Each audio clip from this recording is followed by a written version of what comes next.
I mean, have any of you heard by any chance that Roosevelt might have known about the attack on Pearl Harbor? Several of you. Again, we don't know what to believe. Yeah, you need to have. I never heard it, but I mean, maybe one or two of them were left, but all four. To have all 4 aircraft here just suddenly, right? It was a coincidence, all right. Yeah. Why would they move those aircraft carriers completely out of the way? I mean, you know. And the battleships got the brunt of it. More than 2,000 American servicemen lost their lives in the biggest Navy disaster in history. The date, and this is one date. It was on a Sunday. My mother told me about it. I mean, every American that was alive at the time can tell you what they were doing on December 7th, 1941.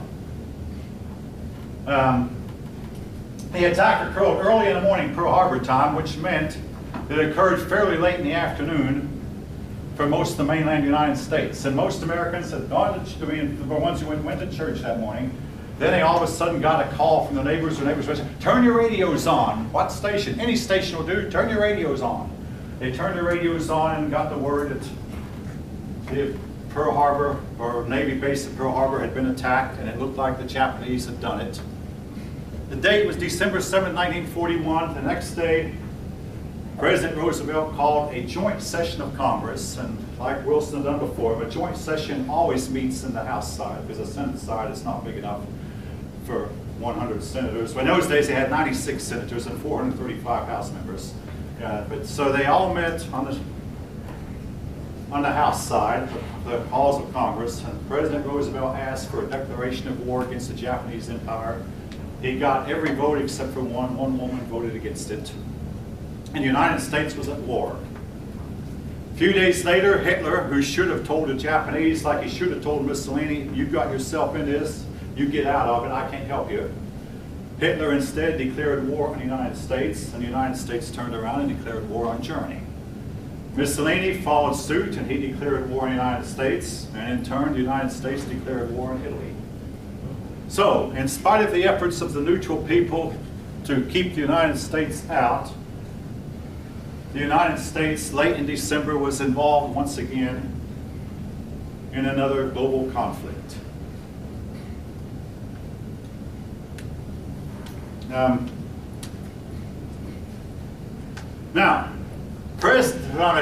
General Douglas MacArthur was sitting in the Philippines, and MacArthur reasoned, well, after the attack, they'll probably go home and regroup.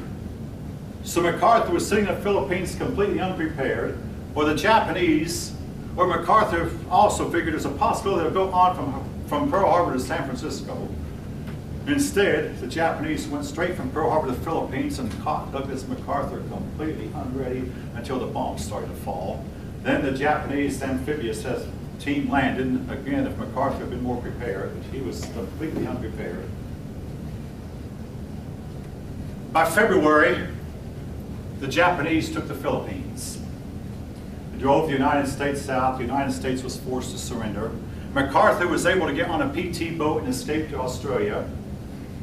But most of the American army that was not killed was forced to surrender and endure a long death march.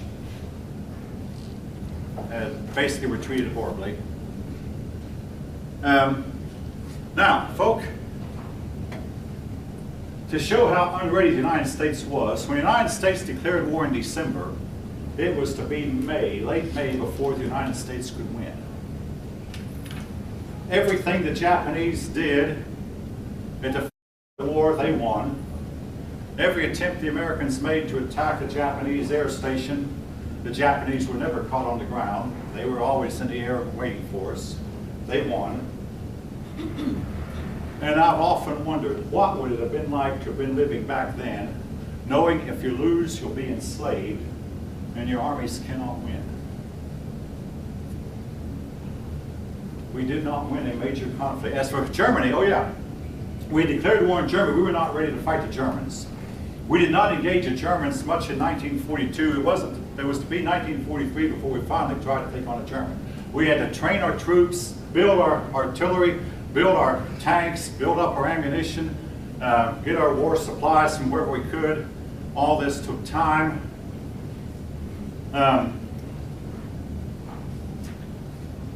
This helps to explain now why that the United States rounded up all its Japanese it could and put them in camps. Today we're criticized for it, but the persons living back then, not one American alive back at the time disagreed with our decision to put the Japanese in camps. Today it's looked on as being, oh, how awful, how terrible. Now, we did not starve the Japanese. In fact, a lot of Americans would get together around and say, let's go help feed those people, make sure that they don't starve. And when a cold wave was coming, they'd say, let's make sure those people have enough wraps. Every American, I mean, Americans felt sorry for them, but every American agreed that they should be there. No American was against it. And even Earl Warren, who later became Chief Justice, he was in charge of keeping them in. Wow. He never protested. The communists, I mean, one American person, even the communists, hey, I got something to tell you, the communists were on our side. Even the communists said that they should be there. Nobody protested. And again, folks, you have to understand, number one, they had a different mindset than we do, and number two, we were losing the war. And it seemed very dark for the Americans at that time. I mean, my dad had a book that was written around April 1942 about the war. I opened it up and read it one time, and this author was convinced the United States, that I believe the United States will lose the war. But he said, I do encourage you to support the war effort any way you can. The young men ought to volunteer for the Army.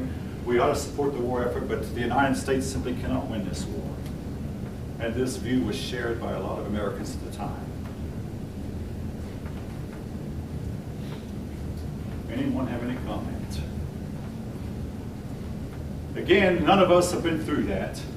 That's why maybe we don't understand why did we lock up those poor innocent Japanese. Well, again, there was nothing, even the Japanese, there was nothing like the Holocaust in Europe. They were at least fed. Now, of course, here's what one history book says about it. They were forced to eat American food when they would have preferred to eat Japanese food. At least they got fed, which is more than the Jews in the concentration camps could say. At least they were fed. They did receive some medical care. They were put in horse barns at first, but then they decided, no, that we can't treat these people this way. So they put them in what amounted to military barracks, where they lived as good as our soldiers did. And there they were protected. And they were allowed to grow gardens. They were allowed to set up their schools and teach, to educate their children. And then they spent the next 45 years claiming they should be compensated. They finally were after a bunch of them had died. But maybe we should have compensated them sooner. But leaving that topic for a while,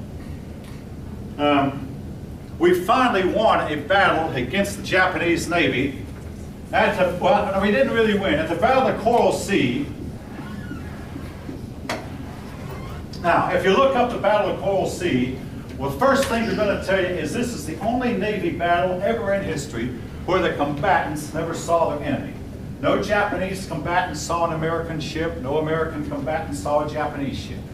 They fired at each other from a distance. Now, their airplanes saw each other, of course, but they fought.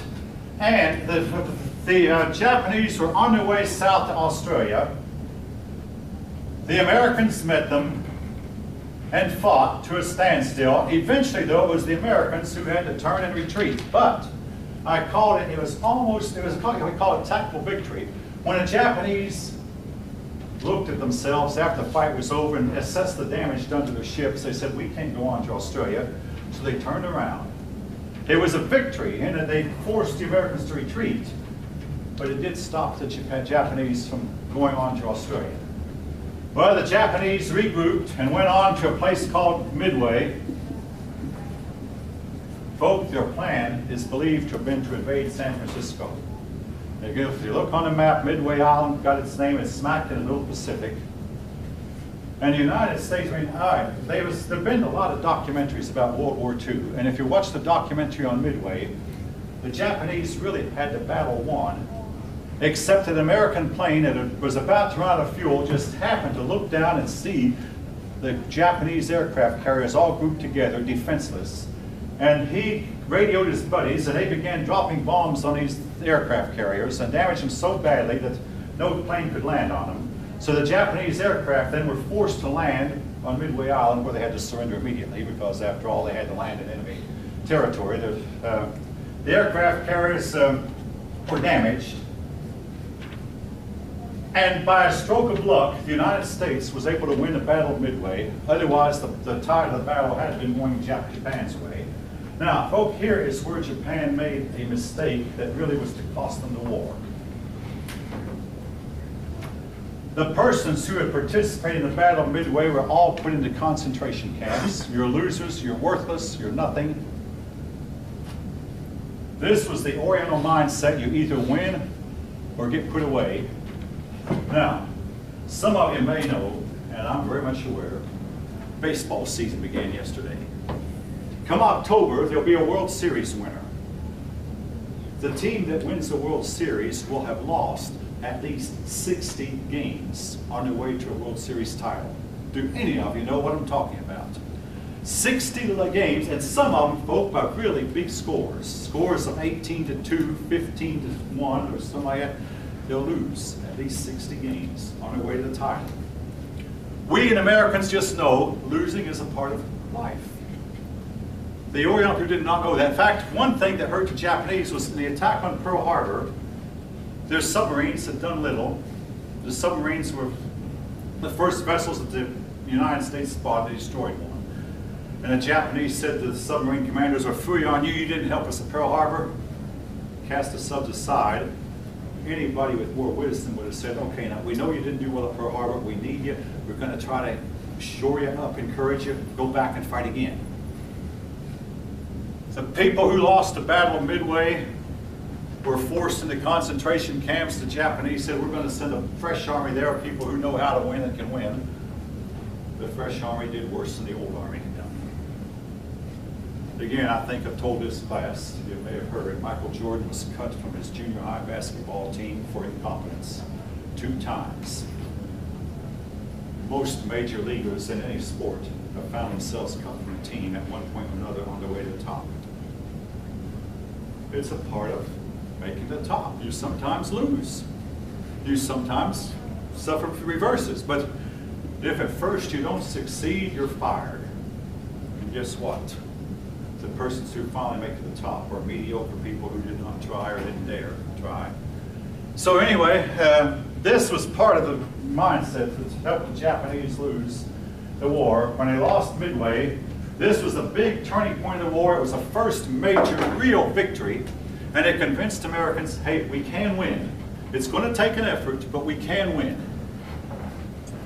All right, which takes us to the turning point of the war.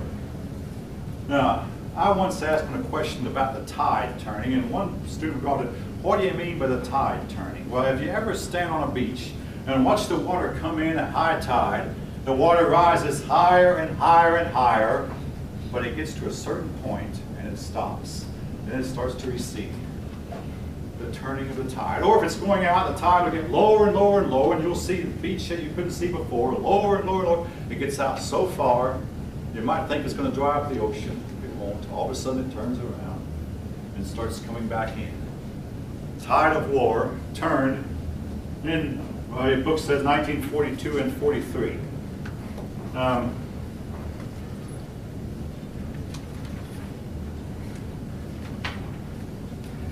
Essentially, the United States was finally felt they were able to engage the Germans, and our first real engagement against the Germans occurred in North Africa, and the United States put in command of the North African armies.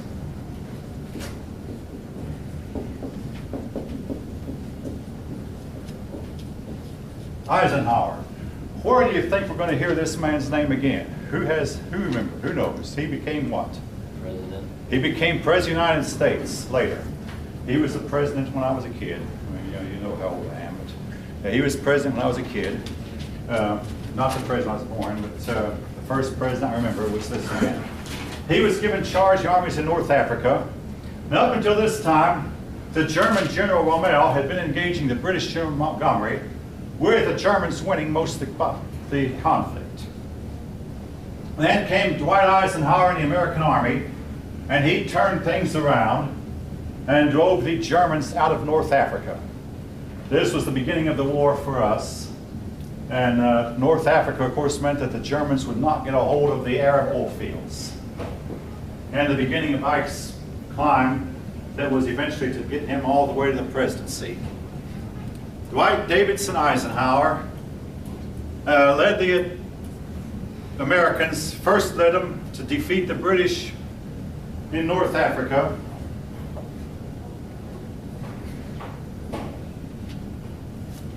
In the meantime, the Germans went in and they had taken over Finland, forced Holland to surrender, destroyed the Dutch dikes, took over Norway and forced the King of Norway and his family to flee to Great Britain to find refuge there. And your book shows a map of how much they had. They had all of France and a good part of Russia, Finland, Norway, Italy, the Balkan Peninsula, and for a time, much of North Africa. I mean, they had a big part of the world. Had it not been for Adolf Hitler, they might have gotten all the world. But Hitler was to bungle a few times more.